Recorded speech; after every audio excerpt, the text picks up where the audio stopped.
এক নম্বর প্রশ্ন, গণভোট জায়েজ কিনা। গণভোট, ভোট তো হইতেই পারে। ভোটটা কি এমন জায়গায় হইতে হবে, শর্ত আছে, যে জায়গায় ইসলাম অনুমোদন এর মধ্যে নির্ধারিত করে নাই। কথা বুঝছেন? এখন যদি গণভোট দেয়, খেয়াল করেন যে আমরা 500 আসনের 500 আসনের মেয়েদের জন্য 5টা আসন করবো, গণভোটে জায়েজ আছে এটা চাওয়া? এটা জায়েজ করতে পারে? মেয়েদের কোনো আসন নাই সংসদে, এটা শরীয়তে নির্ধারিত জিনিস। মেয়েদের কোনো আসন সংসদে আল্লাহ রসুল দেন নাই, সাহাবাই কেরাম দেন নাই, আবু বকর দেন নাই, ওমর দেন নাই, ওসমান দেন নাই, আলী দেন নাই। খেয়াল করেন জিনিসটা।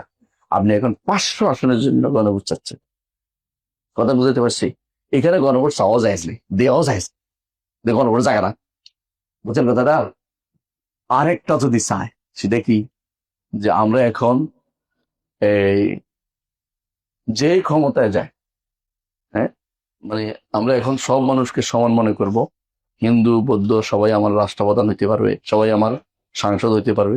এই গণভোট চাওয়া যায় না, কারণ সংসদে ইমানদারের উপর দিবে, কাফের কাফের উপর দিবে। কথা বলছেন কিনা? এই যে সিস্টেমটা চালু আছে, এটা ইসলামিক না। আপনি এখানে কি জন্য ভোট দিতে পারবেন? এমনি ভোট তো দেয়, ভোট মানে মত দেওয়া যায় আছে, কিন্তু কিসের মত দিচ্ছে না দেখতে হবে। বুঝছেন কিনা কথাটা? আপনার প্রতিনিধি বানাইতে পারেন, ধরুন একজন মেম্বার বানাইতে পারেন আপনাদের এলাকার, কিন্তু মেম্বার যদি নারীরই বানান, যায় হবে না। পার্থক্য হচ্ছে আপনি আমাদের জিনিসটা জায়েজ আর না জায়েজের ভিতরে আমার ঢুকাচ্ছেন, জায়েজের মাসলা ঢুকাচ্ছেন কেন বলেন তো? দেখতে হবে যে আপনার জায়েজের যে জায়গাটা, এটা তো আসে না এখন। এখন আপনি কি করবেন? এটা বলতে চাচ্ছি, এখন কি করবেন?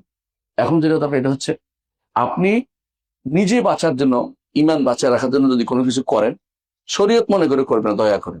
শরীয়তের বিধি এটা সম্পূর্ণ উল্টা, কিন্তু আমি এখন বাঁচতে পারতেছি না, এটা কোপ দিচ্ছে, এটা কোপ দিচ্ছে, আমি কোপ থেকে বাঁচার জন্য লাঠির বাইরে খাইতে রাজি আছে, ওইদিকে দৌড় দিলাম, কথার কথা এটা। কিন্তু আপনি জানেন যে বাঁচার পথ আছে, ভোট দিতে বাধ্য করা হয়নি, আপনি ভোট দিতে যাবেন না। আমার মত হচ্ছে এটা, কথা বুঝতে পারছি, কারণ আপনি বাধ্য নন, আপনি কেন করতে যাবেন? তাহলে যদি কোনো হকের কথা বলতো, একটা কথা ছিল, নাম ঢুকেছে কি জন্য? এটা একটা নাম ঢুকেছে, মেয়েদের যারাই বলবে নারীর ক্ষমতায়ন, তারা শয়তান। নারীর ক্ষমতার জায়গা হচ্ছে ঘর। নারীর ক্ষমতা সরকার ইয়া নয়, এই বড় বড় জায়গাগুলিতে, সরকার ইয়াগুলিতে না, বুঝলেন না কথাটা? সংসদে না। নারীর ক্ষমতা সংসদে না। সংসদে নারীদের জন্য ভিন্ন কোটা থাকতে পারে, কথা, তাদের কথা শোনার জন্য ভিন্ন একটা পরি থাকতে পারে, কিন্তু সংসদের ভিতরে নারী পুরুষ একসাথে, এটা কোন শয়তান আবিষ্কার করলো? হুজুররাও জায়েজ করে ফেলেছি। সব হুজুররা এখানে কথা বলে না কেন?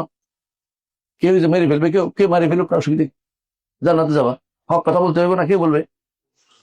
সব হুজুর একসাথে হয়ে গেছে এখানে। হ্যাঁ, এতদিন যারা আমাদেরকে খারাপ বলছে, আমাদের হচ্ছে দিন গেছে দিন যায় কইছে, বুঝলেন? বই লিখছে আমার বিরুদ্ধে এত বড়, বুঝছেন? এ দেখে এখন সোজা ঢুকছে, সে দেখে এখন ঢুকে গেছে ভাইয়া। হ্যাঁ, এখন সব হালাল জালাল হয়ে গেছে। আগে বলছিল প্রশ্ন, অসুবিধা নেই, আগে বলছিল কি, যদি দেখেন যে আমি কোনোদিন এটা গেছি, তাহলে আমিও হারাম করছি, আমিও শিরক করছি, আমি কুফর করছি। এখন দেখি দিন নিজে যাইয়া সুন্দর করে এটা ঢুকে গেছে, বুঝছো? কারো কিছু বলি নেই, নাম বলি নেই, তোমরা আমার জিজ্ঞাসা করিও না নাম।